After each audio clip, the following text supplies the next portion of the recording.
Hi, I recently played Dark Souls 3 for a network test. During this test I got to do whatever I wanted in an area with 4 different pre-built classes: explore, fight, PvP, find lore, so on. I wanted to show you 3 things that I would really want to know about if I was someone who didn't get to play this test. These 3 things are updated combat, which is the best yet, level design, the environment you play in, and aesthetics, how the game is presented. I hope to keep this mostly spoiler free. There will be no story included in these videos. A huge shout out to Minionfromhell for providing me with this opportunity.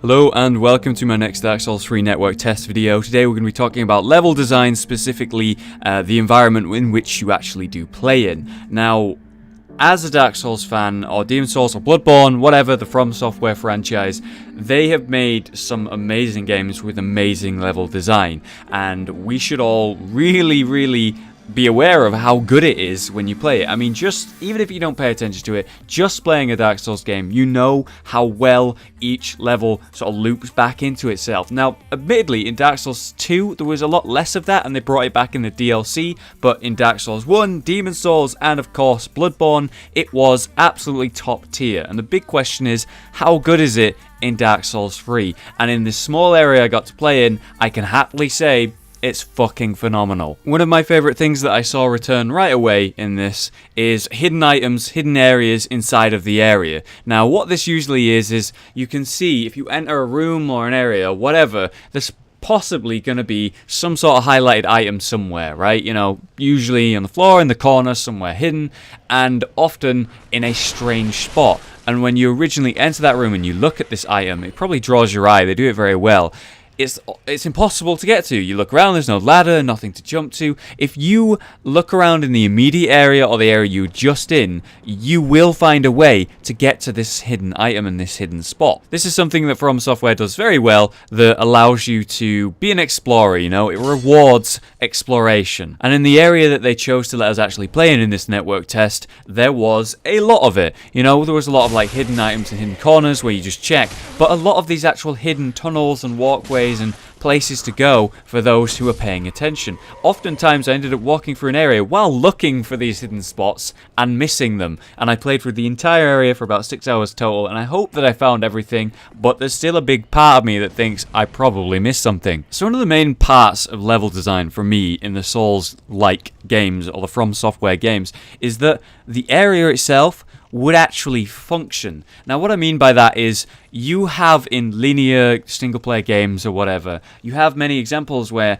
it's like a hallway, and that hallway might go left and right, up and down and stuff, but ultimately there's just tons of empty space, where in the Dark Souls series, you often find that the area you're walking around in actually functions. That building you were in was actually on top of another building that you can go in later, much later, but it actually would function. You know, if you were there physically, there wouldn't be any weird empty spaces and, you know, rooms with nothing in it. It's all very well made and packaged together, and it's all like, I don't know, like a Lego Cubics complex thing on top of it. You know, it's all packed in on itself. You can see an area from the beginning of the game which actually turns out to be the end of the area in the network test, you know. From the start, you are put on this high up place, you can see the whole area and this massive landscape beyond as well. And we don't know whether we're going to be able to play in that, but there was a few instances that I was like, this looks like I should be able to go there, and it's walled off right now. Maybe that's going to be something in the full game and that's just blocked off in the test.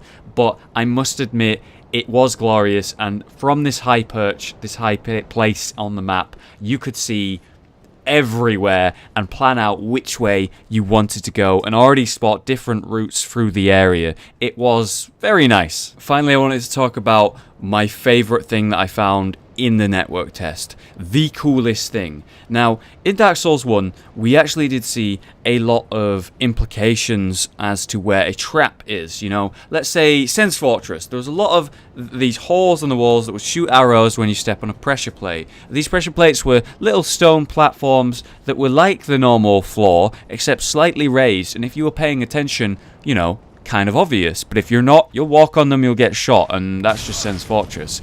A great level design concept, really fun. Sen's Fortress itself was absolutely brilliant work in terms of level design, wonderful.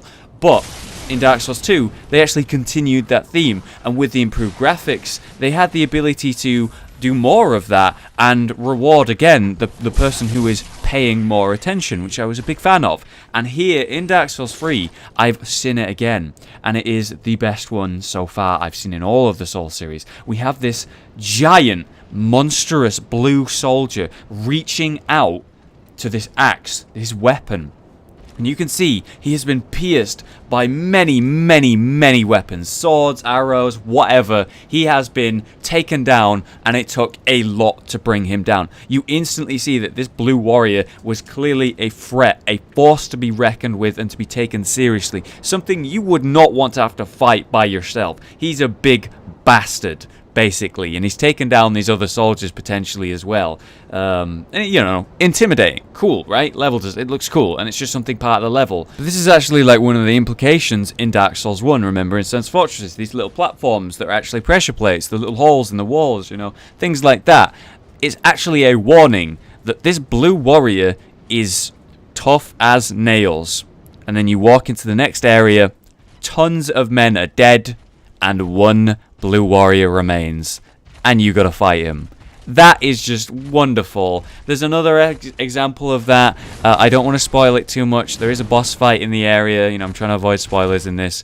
But there's huge scratch marks on the floor as you walk into this room, and that indicates that there is something big that made those big scratch marks. And it is, in fact, the boss that's about to sneak up on you. Absolutely glorious. Great to see this system back. And with the new and improved graphics, you know, I see great potential, so I'm really looking forward to spotting things like that in Dark Souls 3. I hope you enjoyed this video. I am really sorry that it came out a little bit late. I wanted to get these out, like these 3 videos out a little bit faster, but I'm going to try and work on the 3rd one as fast as possible, get that one out for you soon. If you didn't see the original video, it was on combat and the improvements on it. I definitely recommend that video. It will be linked in the description, or you can click the thing at the start, or now, you know, on screen. And the 3rd video will be out soon. Thanks very much for watching, guys. I've been Hollow, you've been you, and I will see you at the Dark Souls 3 release.